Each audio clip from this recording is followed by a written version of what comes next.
30 సంవత్సరాల నుంచి సుదీర్ఘంగా భారతదేశంలో ఒక ఉద్యమం నడుస్తున్నది. గుడిసెలలో ఉండేటోళ్ళ బతుకులు మారాలని, అంటరాని జాతులలో ఉన్నటువంటి మాదిగలుగా మన ప్రాంతంలో పిలువబడేటువంటి ఒక కులం బయటికి వచ్చి మాకు అన్యాయం జరుగుతున్నది, ఎస్సీలో ఉన్న దాంట్లోనే అన్యాయం జరుగుతున్నది అని ఒక ధర్మ పోరాటం, న్యాయ పోరాటం జరుగుతూ ఉన్నది. అదొక కీలక దశకు చేరుతున్నది. న్యాయం ధర్మమని మా బోటలమే చెప్పుడు కాదు, ప్రభుత్వాలు ఏ కమిషన్ వేసినా కానీ అన్ని కమిషన్ల రిపోర్టు వాస్తవము. ఎంఆర్పిఎస్ చేసేటువంటి మందకృష్ణ గారి నాయకత్వంలో జరుగుతున్నటువంటి ఉద్యమము ఇది వాస్తవము, నిజంగానే అన్యాయం జరుగుతున్నది అని చెప్పని రిపోర్ట్లు ఇచ్చినాయి. Court judgement, full court judgement కూడా ఇది జరగాల్సిందే, వర్గీకరణ అనేది జరగాల్సిందే, ఈ ప్రజలు ఆదుకోవాల్సిందే అని అందరూ చెప్తున్నారు.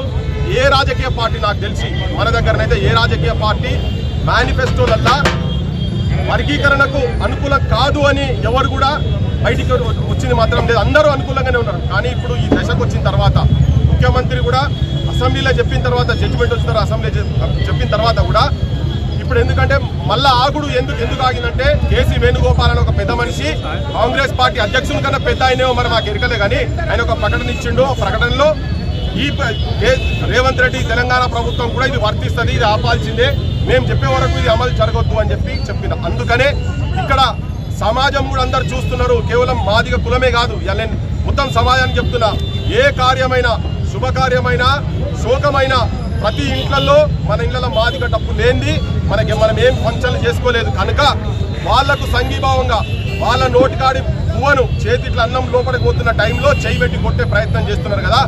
సమాజం మొత్తం కూడా ఈ న్యాయమైన డిమాండ్, ధర్మమైన పోరాటానికి సంఘీభావంగా ఉండాలని చెప్పి అందరినీ విజ్ఞప్తి చేస్తూ కొన్ని శక్తులు దుష్ప్రచారాలు చేస్తూ ఉన్నాయి.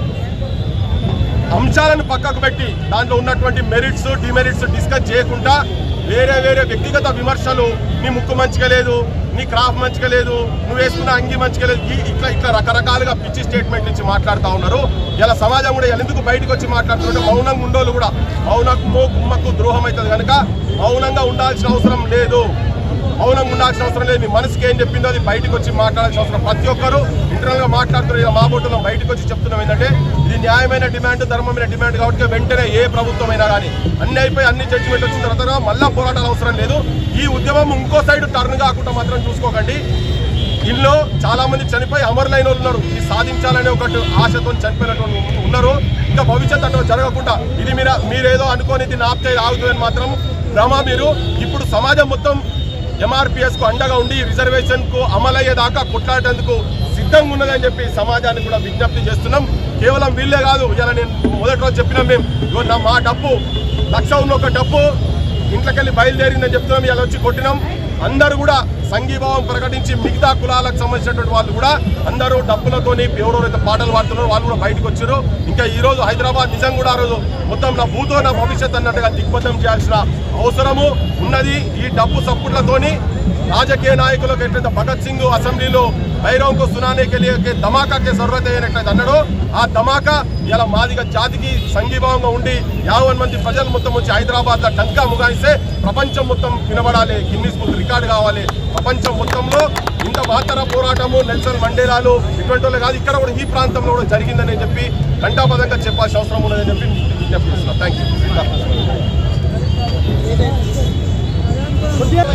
నిలబడకపోతే మనిషి జన్మ ఉందా అని చెప్పినట్టుగా ఇవాళ ఈ దేశ స్వాతంత్ర పోరాటం మొదలుకొని తెలంగాణ తొలిదశ మణిదశ ఉద్యమాల్లో కూడా కనులుగా, కళాకారులుగా, బుద్ధిజీవులుగా, జర్నలిస్టులుగా ఉన్నటువంటి ఈ సమాజం గొంతులేని వారి పక్షాన ఉన్నది, ఆదివాసుల పక్షాన ఉన్నది, గోండుల పక్షాన ఉన్నది. ఖచ్చితంగా ఇవాళ మాదిగ సమాజం పక్షాన కూడా ఈ దేశంలో ఉండబడేటటువంటి బుద్ధిజీవులుగా చెప్పబడేటటువంటి జర్నలిస్టు సమాజం కూడా నిలవాలనుకుంటున్నది.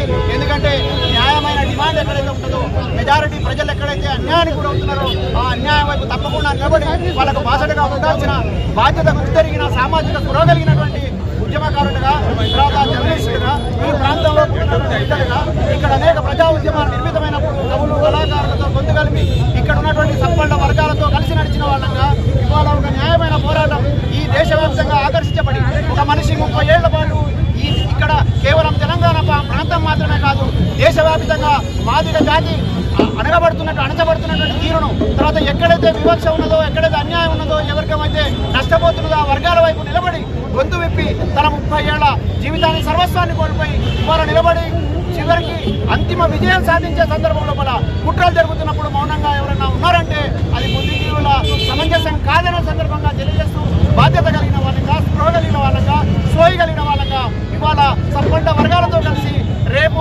1,00,000 డప్పుల్లో ఖచ్చితంగా నేను ఒక మైనారిటీ బిడ్డగా కూడా చెప్తా ఉన్నా, పీరీల పండుగ జరిగినప్పుడు డప్పు లేకుండా పీరీల పండుగ జరగలే. మా ఇళ్లలో ఏదైనా ఉరుసు ఉత్సవాలు జరిగినప్పుడు డప్పు లేకుండా జరగలే.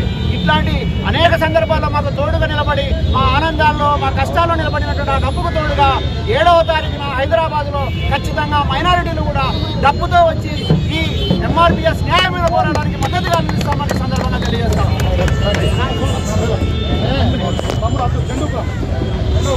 1,00,000 డప్పులు వేల గొంతులు ఎయ్యర దండోరో దరువేయిర దండోరా.